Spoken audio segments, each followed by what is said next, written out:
تبت یدا ابی لہب وتب، ٹوٹ گئے ہاتھ ابو لہب کے اور ٹوٹ گیا وہ شخص بھی، وتب، اور وہ خود بھی ہلاک ہو گیا۔ ما اغنى عنہ مالہ وما کسب، اس کو نہ اس کا مال کام آیا نہ اس کی کمائی کام آئی۔ سیصلی نارا ذات لہب، عن قریب ایک دہکتی آگ میں، شعلہ زن آگ میں وہ داخل ہوگا۔ وامرأتہ، اور اس کی بیوی بھی، حمالۃ الحطب، حمالہ اس کے معنی ہے اٹھانے والی، ایندھن کی لکڑیاں جو اٹھائے پھرتی تھی۔ فی جیدہا حبل من مسد، اس کی گردن میں خوب بٹی ہوئی رسی ہوگی۔ یہ سورہ لہب بالکل ابتدائی صورتوں میں سے ہے، جیسے پہلے بات گزر چکی ہے کہ سورہ علق، پھر سورہ مدثر، پھر سورہ مزمل، پھر سورہ فاتحہ نازل ہوئی، اس کے بعد سورہ لہب نازل ہوئی۔ اس صورت مبارک کا جو شان نزول ہے وہ یہ ہے کہ رسول اللہ صلی اللہ علیہ وسلم کو جب اللہ تبارک و تعالیٰ کی جانب سے یہ حکم ملا وَأَنذِرْ عَشِيرَتَكَ الْأَقْرَبِينَ، آپ اپنے رشتہ داروں کو اللہ کے عذاب سے ڈرائیے۔ اس سے پہلے تک آپ کی جو دعوت کا نظام تھا وہ انڈیویجول تھا، وہ انفرادی تھا۔ خفیہ دعوت یہ ذرا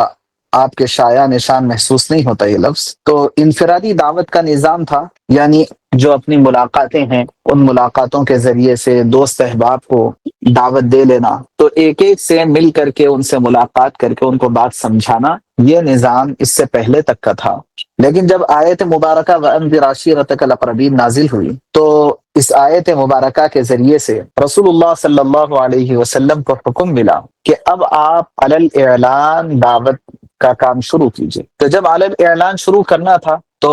اس کا طریقہ کار اس زمانے میں جو تھا رسول اللہ صلی اللہ علیہ وسلم نے اختیار کیا۔ آج کے ہمارے زمانے میں کسی بات کو عام کرنا ہے تو اس کا طریقہ کار میڈیا ہے کہ ہم اس کو واٹس ایپ پہ ڈالتے ہیں، ہم اس کو یوٹیوب پر اپلوڈ کرتے ہیں، اور کوئی ایسا پیج جس کو زیادہ سے زیادہ لوگ دیکھتے ہوں تو ایسے پیجز کا انتخاب کر کے وہاں پر اپنی نیوز کو ہم شائع کرتے ہیں، ایسے نیوز پیجز کو ہم لائک کرتے ہیں۔ تو یہ آج کا طریقہ کار ہے۔ بات جتنی اہم ہوتی ہے اتنا اہمیت کے ساتھ اس کا مقام طے کیا جاتا ہے۔ اس زمانے میں معمول یہ تھا کہ اگر کوئی سب سے زیادہ اہم ترین بات، اور ان کے نزدیک اہم ترین بات سب سے زیادہ تھی کہ اگر مکہ مکرمہ پر کوئی قافلہ اور کوئی لشکر حملہ آور ہو رہا ہو تو ایسے وقت میں استعمال کیا جاتا تھا کوہ صفا، اور یہ کچھ اونچا پہاڑ تھا جیسے آپ جانتے ہیں، صفا اور مروہ میں صفا اونچا ہے اور مروہ چھوٹا پہاڑ ہے، ابھی بھی اس کے آثار ابھی بھی موجود ہیں، اور اب تو کٹ کٹا کر کے شاید اور بھی چھوٹا ہو گیا، تو پہلے اور اونچا تھا ہوگا۔ تو وہ کوہ صفا پر چڑھتے جب کوئی اہم بات بتانی ہو، اور وہ شخص جو اعلان کرنے والا ہے وہ مکمل طور پہ اپنے کپڑے اتار دیتا اور اپنے کپڑوں کو اپنے ہاتھ سے ہلاتے ہوئے، حرکت دیتے ہوئے وہ تمام لوگوں کو جمع کر، لوگ یہ دیکھ کر کے کہ جہاں تک آواز پہنچ رہی ہے تو لوگ وہاں تک کے لوگ قریب جمع ہو جاتے، اور جہاں آواز نہیں پہنچ رہی ہے تو وہ لوگ دیکھ رہے ہیں کہ ایک شخص جو ہے پہاڑ پر ٹھہرا ہوا ہے اور جو ہے کپڑا ہلا رہا ہے، اور جو ہے یہ جو طریقہ کار ہوا کرتا تھا یہ طریقہ کار اس بات کی علامت تھی کہ کوئی نہ کوئی اہم ترین بات پیش آئی ہے، جس کی وجہ سے کوہ صفا کو یہاں پر استعمال کیا گیا ہے۔ چنانچہ یہی ہوا کہ جب رسول اللہ صلی اللہ علیہ وسلم صفا پر چڑھے، اور ظاہر ہے کہ آپ نے نعوذ باللہ اپنے کپڑے اتار کر کے تو یہ اعلان نہیں کیا، مگر آپ نے آواز لگائی اور سارے لوگوں کو جمع کیا، بلکہ ایک ایک قبیلے کا نام لے کر کے آپ نے بلایا کہ بنو عبد مناف، بنو عبد المطلب، اس طرح سے ناموں کے ذریعے سے آپ نے آواز دی، اور یہ آواز دینا کوئی خطرے کی گھنٹی ہوا کرتی تھی۔ تو یہ سن کر کے سارے قریش جمع ہو گئے، اور اس وقت تک پورے مکہ مکرمہ میں آپ کو صادق و امین کے لقب سے یاد کیا جاتا تھا۔ تو آپ آواز دے رہے ہیں اور آپ بلا رہے ہیں تو ظاہر ہے کہ سب ٹکٹکی باندھے آپ کو دیکھ رہے تھے کہ آخر یہ سچا اور امانت دار شخص، جس کی ابھی تک کوئی شکایت نہیں، کوئی کمپلین نہیں، جو سب کے دلوں میں اپنی جگہ بنایا ہوا ہے، جن کو سب چاہتے ہیں اور جن کی بات پر بھروسہ کرتے ہیں، آخر کون سے خطرے کا بغل بجا رہا ہے، کون سے خطرے کا اعلان کر رہا ہے؟ تو ہوا یہی کہ آپ صلی اللہ علیہ وسلم نے سب کو بلا کر کے وہی مشہور بات کہی جو آج کل ہمارے چھوٹے چھوٹے مقررین بھی اپنی معصوم اور بھولی بھالی زبانوں سے یہ واقعہ سناتے ہیں کہ اے لوگو، اگر میں تم سے کہوں کہ اس پہاڑ کے پیچھے سے قافلہ تمہارے اوپر حملہ آور ہے تو کیا تم میری بات کو مانو گے؟ تو سب نے یک زبان ہو کر کے کہا کہ ہاں، ہم آپ کی بات کو ضرور مانیں گے، اور کیوں نہ مانیں جبکہ ہم آپ کو صادق و امین کہتے ہیں، آپ کی تصدیق کریں گے۔ تو پھر آپ صلی اللہ علیہ وسلم نے فرمایا کہ اے لوگو، قولوا لا الہ الا اللہ تفلحوا، دیکھو لا الہ الا اللہ کہہ دو، کامیاب ہو جاؤ گے۔ تو جیسے ہی قریش نے یہ سنا تو سب سے پہلے تو ان کو یہ تعجب ہوا اور اس بات پر غصہ آیا کہ یہ بات کہنے کے لیے اس میڈیائی جگہ کو استعمال کیوں کیا گیا ہے، کیونکہ یہ جگہ مختص ہے کسی خطرے کی اطلاع دینے کے لیے، اس جگہ کو کیوں استعمال کیا؟ اور اسی وجہ سے بہت غصے میں آ کر کے ابو لہب، جس کے نکاح میں آپ صلی اللہ علیہ وسلم کی دو بیٹیاں، جس کے بیٹوں کے نکاح میں آپ کی دو بیٹیاں حضرت رقیہ اور حضرت ام کلثوم، جو بعد میں حضرت عثمان ابن عفان رضی اللہ عنہ کے نکاح میں آئی ہیں، یہ دونوں بیٹیاں ابو لہب کے دونوں بیٹوں کے نکاح میں تھی، اور ابو لہب اس وقت وزیر فائنانس تھا، مکے کا وزیر فائنانس تھا، وزیر خزانہ تھا، تو بہت پیسہ اور مال و دولت بھی اس کے پاس تھا، بلکہ اس کے اوپر ایک الزام بھی لگا ہوا تھا کہ اس نے وہ مال کے اندر خیانت کی ہے۔ اور انتہائی خوبصورت لہب جو اس کا نام رکھا گیا ہے، اس کی کنیت ہے، اس کا اصل نام عبد العزیٰ تھا۔ قرآن پاک نے اس کا نام بیان نہیں کیا کیونکہ یہ شرکیہ نام ہے، عزا ان کے بتوں میں سے ایک بت کا نام ہے، اور عبد العزیٰ کا مطلب یہ ہوا کہ اس بت کا بندہ، تو یہ شرکیہ نام ہے، اس لیے قرآن نے استعمال نہیں کیا، اور اس کے بجائے ابو لہب کا لفظ قرآن پاک نے استعمال کیا ہے۔ اور ابو جیسے والد کو کہتے ہیں، ایسے ہی والا،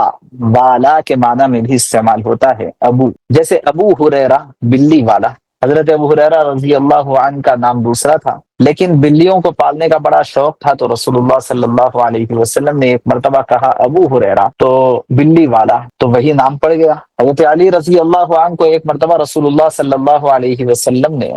فرمایا تھا ابو تراب یا ابا تراب، اے مٹی والے، تو ابو کے معنی والا، اے مٹی والے، تو حضرت علی رضی اللہ عنہ اپنے نام کے ساتھ فخر کے طور پر لگایا کرتے تھے کہ رسول اللہ صلی اللہ علیہ وسلم نے مجھے ابو تراب کہا ہے، تو وہ اپنے نام کے ساتھ لگاتے تھے یہ لفظ۔ تو ہوا یوں کہ یہ ابو لہب قرآن پاک نے لفظ استعمال فرمایا ہے کیونکہ لہب کے ایک معنی شعلے کے آتے ہیں۔ اب شعلہ اس سے مراد، چونکہ اس نے بہت بڑی گستاخی رسول اللہ صلی اللہ علیہ وسلم کے ساتھ کی ہے، جس کے نتیجے میں شعلہ زن آگ میں وہ جانے والا ہے، اس لیے دنیا ہی میں اللہ نے اس کو ابو لہب کے لفظ سے اس کا تذکرہ کیا ہے۔ دوسری بات یہ بھی ہے کہ چونکہ وہ انتہائی خوبصورت تھا،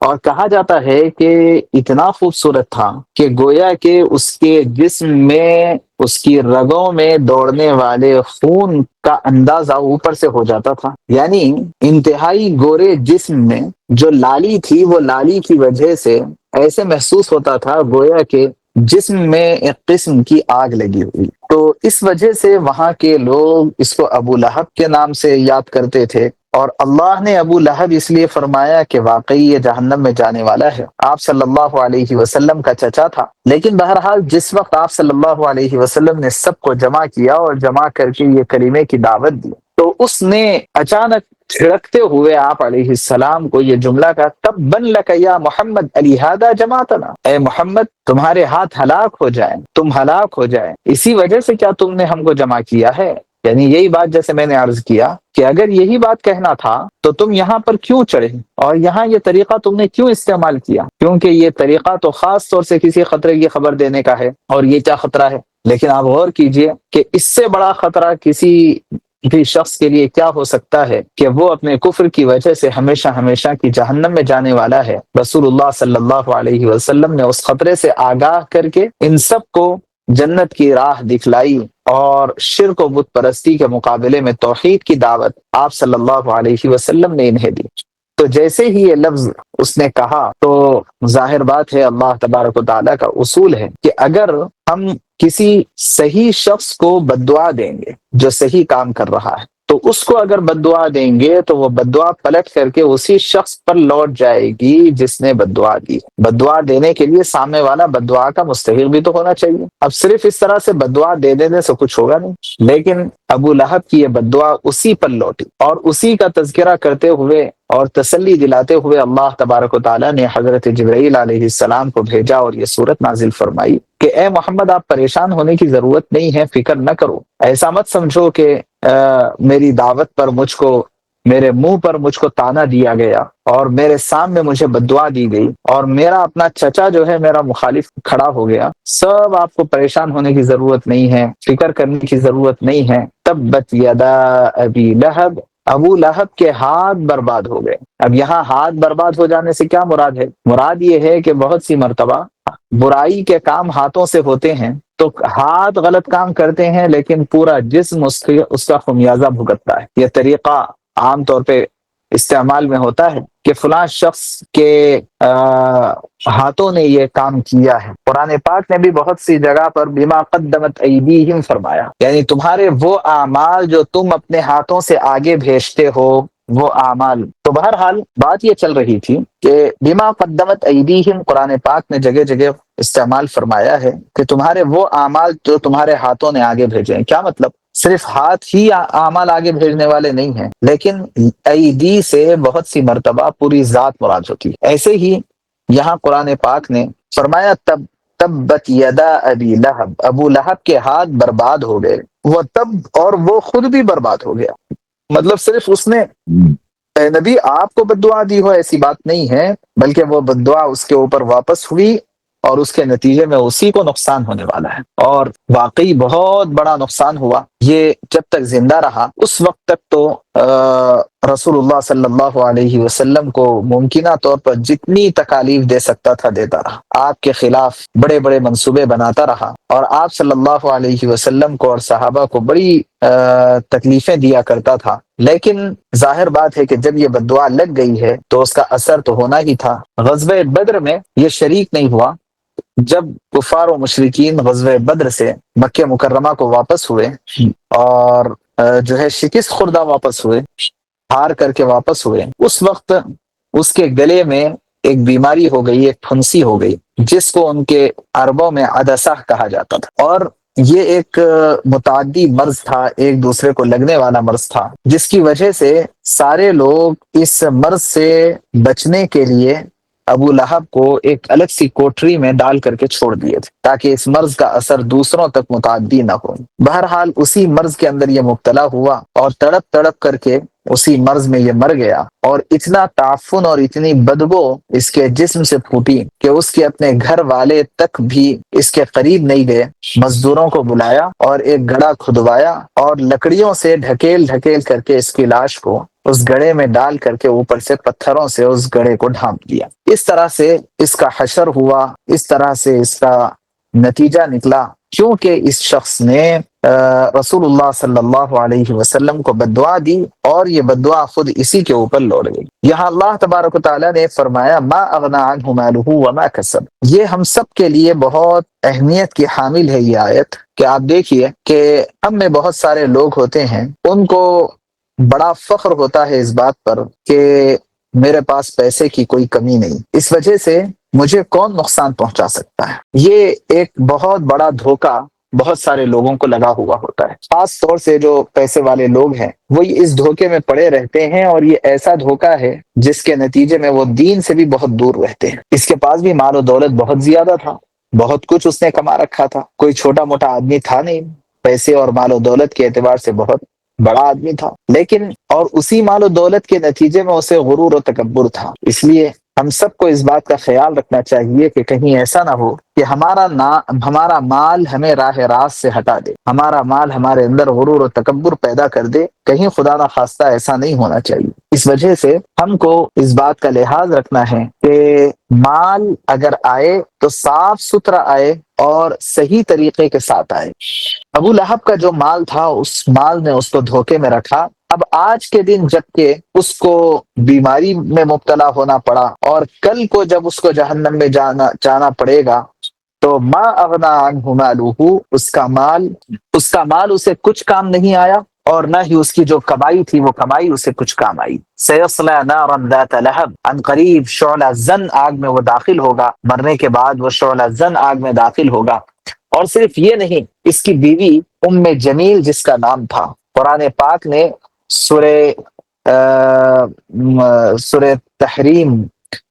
کے اخیر میں دو کردار بیان فرمائے ہیں۔ سب سے بدترین شخص کے نکاح میں سب سے بہترین عورت، اور سب سے بہترین شخص کے نکاح میں سب سے بدترین عورت، یہ دو کردار بیان فرمائے ہیں۔ فرعون دنیا کا سب سے بدترین شخص، اور فرعون کے نکاح میں آسیہ دنیا کی سب سے بہترین خاتون۔ اور حضرت نوح اور حضرت لوط علیہ الصلاۃ والسلام اپنے زمانے کے اعتبار سے دنیا کے سب سے بہترین اشخاص، اور ان دونوں کے نکاح میں جو دو بیویاں ہیں وہ دونوں کے دونوں مشرک خواتین۔ یہ دو کردار اللہ نے وہاں بیان فرمائے، اور اس کے ذریعے سے بہت سارے اسباق ہمیں دینا مقصود ہے۔ اور ایک تیسرا کردار یہاں پر بیان کیا جا رہا ہے کہ بدترین شخص کے نکاح میں بدترین عورت، یہ ابو لہب ہے، کہ جیسے کو تیسا، جیسا ابو لہب ویسا ہی اس کی بیوی ام جمیل۔ رسول اللہ صلی اللہ علیہ وسلم کو نقصان پہنچانے کے معاملے میں جتنا سازشی یہ شخص تھا، اس میں سارا کا سارا جو ہے تعاون کرنے والی خاتون وہ اس کی بیوی ام جمیل تھی، جو ہمیشہ آپ کو تکلیف دینے کے در پہ رہا کرتی تھی، آپ کے خلاف سازشیں کرتی تھی، اور آپ کے خلاف بہت چغل خوری، ادھر کا ادھر لگانا، ادھر کا ادھر لگانا، یہ بہت چغلیاں اور بہت ادھر ادھر کی بات لگانے کا کام، لگائی بجھائی کا بہت کام کرتی۔ تو اللہ تبارک و تعالیٰ نے اس کے لیے بھی وعید بیان فرمائی ہے، وامرأتہ، اس کی بیوی بھی کچھ کم نہیں تھی، حمالۃ الحطب، وہ جنگل سے لکڑیاں توڑ کر کے لاتی تھی۔ یہ کیا مطلب؟ اس کا مطلب یہ نہیں ہے کہ وہ ایسی ویسی گئی گزری خاتون تھی، متمدن خاتون نہیں تھی، بلکہ بہت مالدار خاتون تھی، لیکن کنجوسی کا عالم یہ تھا اس کے کہ اگر کوئی نوکر کو رکھ لیں تو اس کو تنخواہ دینا پڑے گا، اس وجہ سے وہ خود جاتی تھی اور خود جنگل سے لکڑیاں کاٹ کر کے لاتی تھی۔ اور بعض مفسرین نے لکھا ہے کہ اس سے مراد دراصل چغل خوری ہے، کہ جیسے لکڑیاں چننے والا شخص جنگل سے اچھی خراب ساری لکڑیاں چن لیتا ہے تاکہ ان لکڑیوں کو جلانے ہی کا کام تو لینا ہے، اور کیا ہے، تو وہ یہ نہیں دیکھتا کہ کون سی لکڑی ٹیڑھی میڑھی ہے اور کون سی سیدھی ہے، یہ سب نہیں دیکھتا، جتنی لکڑیاں جیسی تیسی مل رہی ہے وہ سب کو جمع کر کے وہ گٹھر بنا کر کے لاتا ہے۔ ایسے ہی جو شخص چغل خوری کرنے والا ہو اس کو عرب میں حمالۃ الحطب کہا جاتا تھا، جو خاتون چغل خوریاں کرنے والی ہو اس کو عرب ماحول میں حمالۃ الحطب کہا جاتا تھا۔ اچھی بری ساری لکڑیاں جس طرح سے لکڑہارا جمع کر کے لا لیتا ہے، ایسے ہی یہ چغل خوری کرنے والی خواتین یہ اچھی بری ساری باتوں کو ملا کر کے بیان کر دیتی۔ تو یہ ایک خاص اس کی صفت تھی جس کے ذریعے سے وہ دین کو نقصان پہنچاتی تھی۔ وامرأتہ حمالۃ الحطب فی جیدہا حبل من مسد، اس کے گلے میں ایک انتہائی بٹی ہوئی رسی ہوگی۔ یہ قیامت کا منظر بیان کیا کہ قیامت کے دن جب وہ جہنم میں ڈالی جائے گی تو بہت مضبوط رسی اس کے گلے میں ہوگی۔ یہ دراصل بتلانا یہ مقصود ہے کہ جب کوئی خاتون کسی مرد کے ساتھ برائی کے کام میں مبتلا ہو جاتی تو اس کا پورا خاندان متاثر ہوتا ہے اور اس کے ذریعے سے بڑا نقصان پہنچتا ہے۔ اس صورت مبارکہ کے ذریعے سے رسول اللہ صلی اللہ علیہ وسلم کو تسلی دی گئی کہ آپ یہ فکر نہ کریں کہ آپ کو کوئی لوگ بددعائیں دے رہے ہیں، آپ کے رشتہ دار آپ کے خلاف کھڑے ہو رہے ہیں، اس بات کی فکر نہ کریں، آپ کے ساتھ برا چاہنے والے کا خود برا ہوگا۔ اس کا اطمینان دلایا اللہ تبارک و تعالیٰ نے۔ اور اس صورت میں ہم سب کے لیے سبق یہ ہے کہ ہمیں بھی اپنی زندگی کا مقصد دین کی اشاعت اور دین کے پھیلاؤ اور دین کی تبلیغ کو بنانا ہے۔ یہ ہمیں اپنی زندگی کا مقصد بنانا ہے، اور اس مقصد کے بنانے کی صورت میں ایک خیال یہ ہم کو پیدا ہوتا ہے کہ اگر ہم اس کام کے لیے کھڑے ہوں گے تو بہت سارے اپنے پرائے ہمارے دشمن ہو جائیں گے اور بہت سارے چیلنجز کو فیس کرنا پڑے گا۔ تو جب یہ خیال آئے گا تو یہ صورت ہم کو کام آئے گی کہ اللہ تبارک و تعالیٰ نے ہمیں اس بات کا اطمینان دلایا ہے کہ اگر ہم دین کے کام میں لگے ہوئے ہیں تو جو کوئی ہمارا برا چاہے گا، اللہ تبارک و تعالیٰ سے گویا کہ وہ اپنے آپ کے لیے اس برائی کی بد دعا کر رہا ہوگا، اور اس کے ساتھ وہ برائی کے حالات پیدا ہو جائیں گے۔ اس وجہ سے خدا نہ خواستہ ایسا نہ ہو کہ ہم میں سے کوئی ایسے ہوں کہ جن کی زندگی کا اپنا کوئی مقصد ہی نہیں ہے، کوئی پرپس ہی نہیں ہے، انہیں خود پتا نہیں ہے کہ وہ کیوں آئے اور کیا کر رہے ہیں، انہیں اس بات کا کوئی اندازہ ہی نہیں ہے کہ ان کی زندگی کدھر گزر رہی ہے، بس یہ کہ ایک عدد بیوی اور دو بچوں میں اور ایک عدد شوہر اور دو بچوں کے اندر پوری زندگی تمام ہو رہی ہے۔ کہیں ایسا تو نہیں کہ بھئی کیوں اللہ تبارک و تعالیٰ نے بھیجا تھا، اور کیوں اللہ نے یہ خاندان قبیلہ دیا تھا، اور کیوں اللہ تبارک و تعالیٰ نے بیوی بچوں کا نظام بنایا تھا، اور کیوں اللہ تبارک و تعالیٰ نے کھانے پینے کے لیے سہولتیں دی، اور کیوں اللہ تبارک و تعالیٰ نے رہنے سہنے کے لیے گھر دیا، اور کیوں اللہ تبارک و تعالیٰ نے یہ صحت مند جسم و جثہ دیا، اور کیوں اللہ تبارک و تعالیٰ نے یہ مال و دولت اور پیسہ دیا، اور کیوں اللہ تبارک و تعالیٰ نے یہ حالات اور پڑوسی دیے، اور کیوں اللہ تبارک و تعالیٰ نے تمام ضروریات کا انتظام کیا، یہ آخر کیوں ہے، اس کے پیچھے کیا مقصد کار فرما ہے، یہ ہمیں سوچنے کی ضرورت ہے۔ اور اگر ہم بے مقصد زندگی گزار رہے ہیں تو یاد رکھیے اس زندگی سے ہم سے زیادہ بیزار کوئی نہیں ہوگا۔ بے مقصد جو بھی ہوتے ہیں وہ بڑے بیزار اور بڑے ڈپریس ہوتے ہیں، ان کو کچھ پتہ ہی نہیں کہ کہاں جا رہے ہیں۔ آپ غور کیجئے کہ ایک وہ شخص ہے جو بس چلتے چلا جا رہا ہے، چلا جا رہا ہے، چلا جا رہا ہے۔ کسی نے پوچھا کہ بھئی کہاں جا رہے ہو، تو کہے گا کہ مجھے پتا نہیں میں کہاں جا رہا ہوں۔ کیوں جا رہے ہو، تو مجھے پتا نہیں کہ میں کیوں جا رہا ہوں۔ آپ امیجن کیجئے کہ ایسا شخص جو راستے میں چلتا چلا جا رہا ہے اور اسے یہ بھی پتا نہیں ہے کہ کہاں جا رہا ہے، یہ بھی پتا نہیں ہے کہ کیوں جا رہا ہے، تو آپ اس شخص کے عقل و شعور اور اس شخص کے دیوانے پن کے سلسلے میں اندازہ لگائیے کہ کیا صورتحال ہوگی۔ سوائے اپنے جسم کو تھکانے کے کچھ نہیں کر پا رہا اور کچھ فائدہ نہیں۔ ایسے ہی صورتحال ہوتی ہے ان تمام لوگوں کی جن کو اپنی زندگی کا کوئی مقصد پتہ ہی نہیں ہے، کیوں جی رہے ہیں پتہ نہیں، اور کیا مقصد ہے پتہ نہیں۔ تو کچھ بھی جب پتہ نہیں ہے تو پھر زندگی کس کام کی، تو زندگی بوجھ بنتی ہے۔ جیسے وہ چلنے والے شخص کے کا ہر قدم اس کے اوپر بوجھ بن رہا ہے اور اس کو تھکا رہا ہے، اور اس کے تھکنے سے کوئی فائدہ نہیں ہے، نہ اس کا اپنا ذاتی فائدہ ہے نہ دوسروں کا فائدہ۔ ایسے ہی جس شخص کے سامنے اپنی زندگی کا کوئی مقصد نہیں ہوتا تو وہ اسی طرح اپنے آپ پر بوجھ بنتا چلا جاتا ہے، بوجھ بنتا چلا جاتا ہے۔ پھر وہ اپنے بیوی بچوں سے بھی چڑچڑا پن کرے گا، پھر وہ اپنے بھائی بہنوں سے بھی جو ہے چڑچڑا پن کرے گا، وہ کسی کے ساتھ رہنے سہنے کو پسند نہیں کرے گا، ساری نعمتیں اور سب کچھ رکھتے ہوئے بھی وہ اپنے آپ پر بوجھ محسوس کرے گا،